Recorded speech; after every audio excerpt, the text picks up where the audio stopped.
Media సోదరులకి, ఇక్కడికి వచ్చిన మా శిరీష్ ఫ్యాన్స్కి, మా బన్నీ ఫ్యాన్స్కి నమస్కారం. వేదిక మీద ఉన్న ఇక నాతోటి కళాకారులు, అలాగే మా నిర్మాత జ్ఞానరాజు గారు, ఆయన అలాగే మా ఇది బట్టి ఇది పుట్టి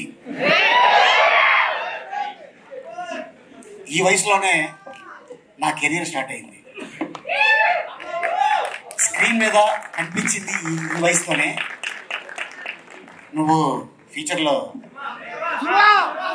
చాలా పిక్స్ ఉంటావు, అంటే ఆశీర్వదించాడు పో. నిజంగానే బట్టి దీనికంటే కొంచెం హైట్ అండి అంతే, కానీ డాక్టర్ బాలీనే బయటకు వస్తాయి, నీకు ఇస్తా టాబ్లెట్.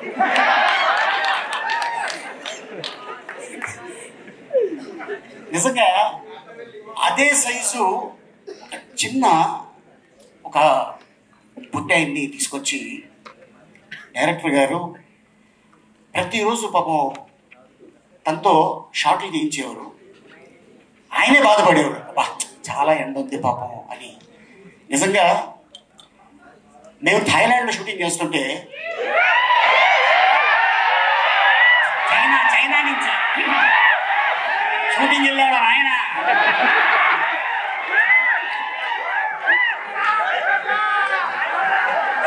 ఎందుకంటే అది నా సెకండ్ ప్లేస్. బాగున్నారా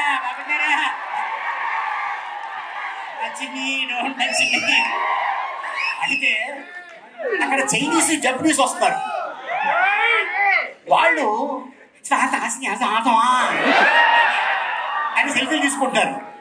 ఓహో, ఈ సినిమాకి ఇంత క్రేజ్ ఉంది అంటే దీన్ని కానీ చైనాలో కానీ జపనీస్ కానీ లాంగ్వేజ్ లో డబ్బింగ్ చేస్తే అక్కడ కూడా మన స్టార్ ఉంటాడు.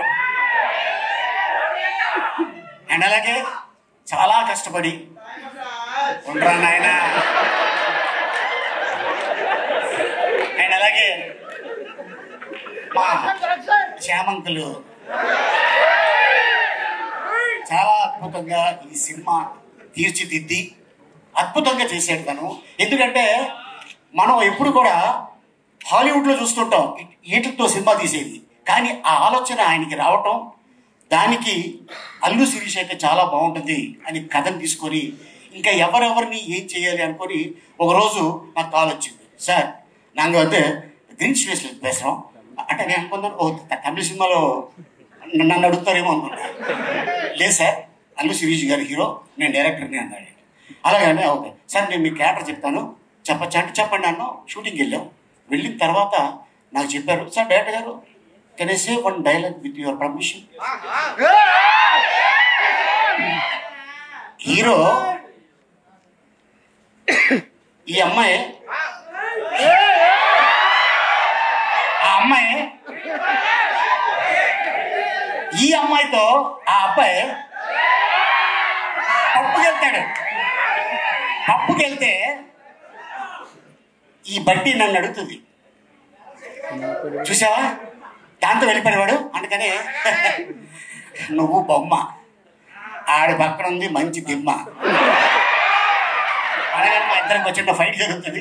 అంటగా ఈ సినిమాలో అద్భుతమైన డైలాగ్ రాసిన ఇక ఎయిట్ డైనమిక్ దమ్మ చాలా, అంటే ఇండస్ట్రీలో తను అతి త్వరలో ఒక అద్భుతమైన రైటర్ కమ్ డైరెక్టర్ కాబోతున్నాడు. All the best. మన తెలుగు అబ్బాయి, మన ఇండస్ట్రీకి సంబంధించిన వాళ్ళే. అండ్ అలాగే ఇక ఈ సినిమా గురించి ఇక టెక్నీషియన్స్ అవ్వచ్చు, ఆర్టిస్టులు అవ్వచ్చు, డైరెక్టర్లు అవ్వచ్చు, చాలా కష్టపడి చేశారు.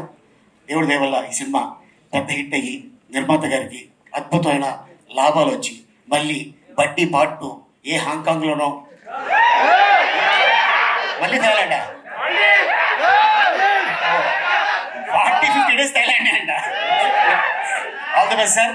అండ్ ఇంత అద్భుతమైన అవకాశం ఇచ్చినందుకు థ్యాంక్ యూ సో మచ్.